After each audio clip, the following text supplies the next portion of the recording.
Howdy everyone, it's your humble host Himjgames, and we are here with Castlevania Symphony of the Night. I apologize if this sounds a little bit odd, but as you can see, well, there are already 2 save files. The reason for this is essentially my file got corrupted through some awkward camera troubles, and I'm really hoping we don't get hit with those again because, well, I've beaten this game several times, and you know, I promised I would do something PS1 that wasn't actually on the PS1. This was it. And I hate to break a promise, because, you know, that's just terrible. But at the same time, I don't want to release a terrible playthrough that's, you know, all cut up. So, you know, I'm just kind of hoping. I tested my camera again to make sure that it's working. And it is. So let's just get started here. We are Richter Belmont here, as you can see there. Richter Belmont, however you want to pronounce it. I prefer Richter. And, yeah, you can't really use these items. Sorry, but you can get them. It's just a little hidden thing for funsies, I believe. I don't know that it actually has any effect on the later game. Excuse me. I love this game. That's why, you know, I was willing to restart it. And I will let this intro play. You don't belong in this world. It was not by my hand that I'm once again given flesh. I was called here by humans who wish to pay me tribute. Tribute? You steal men's souls and make them your slaves. Perhaps the same could be said of all religions. Your words are as empty as your soul. Mankind ill needs a savior such as you. What is a man? Throw the glass. A miserable little pile of secrets. But enough talk. How about you? Anyway, this is like the first battle of the game, which is oddly enough against, well, Dracula. Which is odd for a Castlevania game, I agree. But, you are Richter. The last time I didn't die when I did this, so I'm hoping I will have similar results here. It's not that hard a boss fight. With the little orange fireballs, you can whip them out of the way. Those ones, that is. You can just whip them and you won't get hurt, but you also probably won't hit Dracula if you do that. Those you actually have to dodge, and it's a simple duck jump. Anyway, you just want to keep hitting him in the head and jumping over his dumb little fireballs. Nothing too terribly challenging out of that.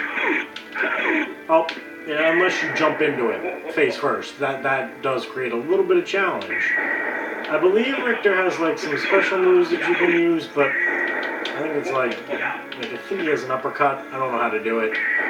Because you don't really need it. You just whip. And then duck jump. You should be able to get an average of 1 or 2 hits per magical little teleportation. Sometimes if you're lucky you can get 3. Right there I just nearly missed getting 3. Yeah, this part of the boss battle is really easy. And you don't have to worry about dying. Spoiler alert, you can't die in this fight. You'll be given immortality if you do go down.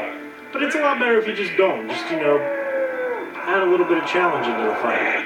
And I got really lucky last time I did this. And it doesn't look like I'm getting that lucky this time. Where he literally didn't do any attacks, he just walked towards me. Now he's trying to kick my ass, and I don't appreciate that. That's a little bit more like it. He did that like 6 times, and it didn't hit me at all. So I got really lucky last time I did this boss battle. Of course, second recording, you know, that's never gonna happen. And oh my god, the picture of the freeze frame just blew up, and we get an exposition, which I shall read dramatically. Okay. It was Richter Belmont, the legendary vampire hunter, who succeeded in finally ending the menace of Count Dracula, Lord of the Vampires, who had been brought back from the grave by the dark priest Shaft, poorly named. However, one night, 4 years later, under the glare of a full moon, Richter mysteriously vanished. With no idea of where to begin as such, Maria Reynolds set out to look for him. It was then that fate intervened. Castlevania, the castle of Dracula, which is rumored to appear once every century, suddenly materialized from out of the mist as if to show her the way. Meanwhile, powerful forces were struggling for the soul of a man named Alucard, the very same Alucard who had teamed up with Trevor Belmont to battle his immortal father, Count Vlad Tepes Dracula. Alucard, in order to purge the world of his own cursed bloodline, had submerged his vampiric powers and entered into what is supposed to be an eternal slumber. But now he is awake and aware of the evil once again at work in his homeland. The time has once again come for the forces of good and evil to engage in their ancient battle. Dracula's castle beckons for you, and no man can say who shall emerge victorious. Yes, that dramatic exposition is for... And the music surges, and we cue a title screen. Castlevania. No subtitle appears, unfortunately, to tell you that this is Symphony of the Night and not Castlevania 1. But if you missed it, it's Castlevania Symphony of the Night. So, now we get introduced to our actual main character. And look! In the forest! Where the fuck is he? There he goes! Haha! He's running with the owls! And he jumped through the castle gates, which really is not the way to be hospitable. Whatever. Anyway, you have two arms. One holds one weapon, the other another, and you have a bunch of clothes on.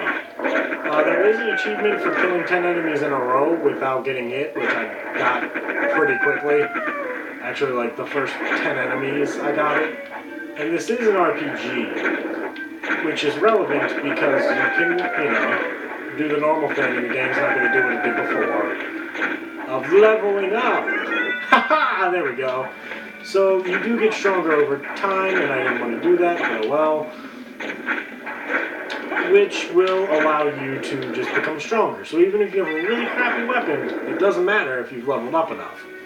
Well, I mean, it will matter because you still have a really crappy weapon. But, the regular old Castlevania flares here, there's the hidden rooms that contain food. And there's the, stuff will be coming out of candles shortly, I assure you.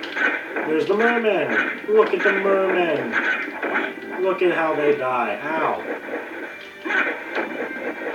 Yay, we got a level up. That was my entire purpose for doing this, by the way. I just wanted another easy level up, because you don't get them very often. You start out doing them a lot, but you don't get a whole lot later. And, I played this game several times. This is going to be one of my faster playthroughs. Finding where to go isn't too terrible.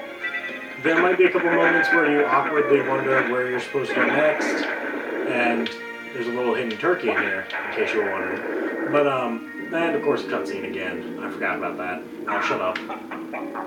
Ah, Alucard, what is your business here?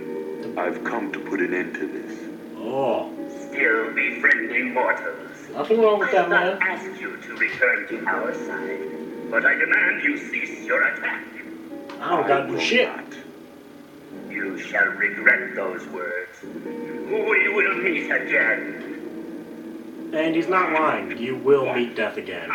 But he also takes all of your stuff, which is a grade A dick move in an RPG. All you Metroid players, which this game does draw a lot of comparisons to, including the term Metroidvania, which is, this is the game that pretty much started that sort of, I suppose, method of thinking. Oh look, a sword. Let's equip that really quick. It does, kind of draw from the Metroid series, in case you were wondering. So, you might also be wondering, well, how do I know so much about this game? And I'm not going to get into that story because it's a long one. But we do have our first save point, so I think now is a perfectly good time to, well, stop.